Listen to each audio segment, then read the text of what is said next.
આપણો પરિચય આજે મુલાકાતે આવ્યો કઈ જગ્યાએ છે, શા માટે આવ્યો છો? આરડી ડાપી નાયબ જિલ્લા પ્રાથમિક શિક્ષણ અધિકારી ખેડા વસો તાલુકાના પેટલી ગામે આજે અમે અમને જે જિલ્લા કક્ષાએ આવેદનપત્ર આપવામાં આવ્યું છે એની તપાસ અર્થે અમે આજે ટીમ સાથે અહીંયા પહોંચ્યા છીએ. કેટલી ટીમ છે અને શું કાર્યવાહી કરવામાં આવશે? અમારા બંને ટીપીઓ શ્રી વસોડ, ટીપીઓ શ્રી નડિયાદ, અમારા 3 સીઆરસી કોઓર્ડિનેટર, 2 બીઆરપી કોઓર્ડિનેટર, એમાંથી 2 મહિલા પ્રતિનિધિ સામેલ છે. એ પ્રમાણે 7 જણની ટીમ સાથે અમે આજે અહીંયા પહોંચ્યા છીએ. શું મુદ્દા શું છે, કેમ આવું કર્યું? શિક્ષકશ્રીઓએ જિલ્લા કક્ષાએ આચાર્યશ્રી વિરુદ્ધ આવેદનપત્ર આપ્યું છે. એમાં શું તથ્ય છે અને ખરેખર શું બાબત છે એની તપાસ થાય એના માટે અમે આવ્યા છીએ. ગંભીર જે આક્ષેપો છે એ બાબત મેં આજે અમે એસએમસીના સભ્યો, ગ્રામજનો, સરપંચશ્રી, શિક્ષકશ્રી જેની પર આક્ષેપ છે તે આચાર્યશ્રી, આ બધાના અમે નિવેદન મેળવીશું. શાળાનું સંપૂર્ણ રેકર્ડ ચકાસીશું.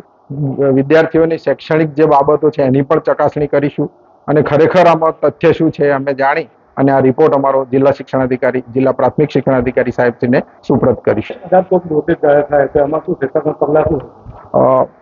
મુંબઈ પ્રાથમિક શિક્ષણ અધિનિયમની કલમ 70 અને 70B હેઠળ શિક્ષક અને મુખ્ય શિક્ષકની ફરજો નક્કી કરવામાં આવેલી છે. આરટી એક્ટ 2009ની પણ જોગવાઈઓ છે અને ગુજરાત પંચાયત શિસ્ત સેવાની પણ કલમો છે.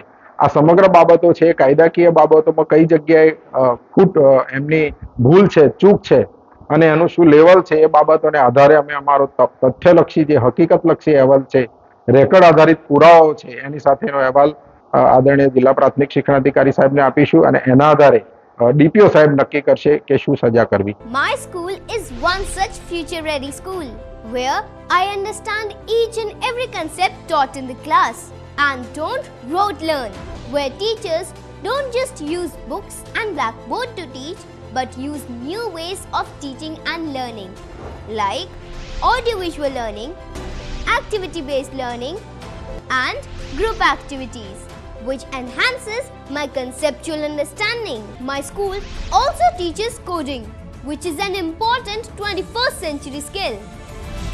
Not just that, I get an opportunity to showcase my skill on a national platform. And with all this, I acquire important skills that make me future ready and confident. Would you also like to know where is my future ready school? Visit now and see for yourself.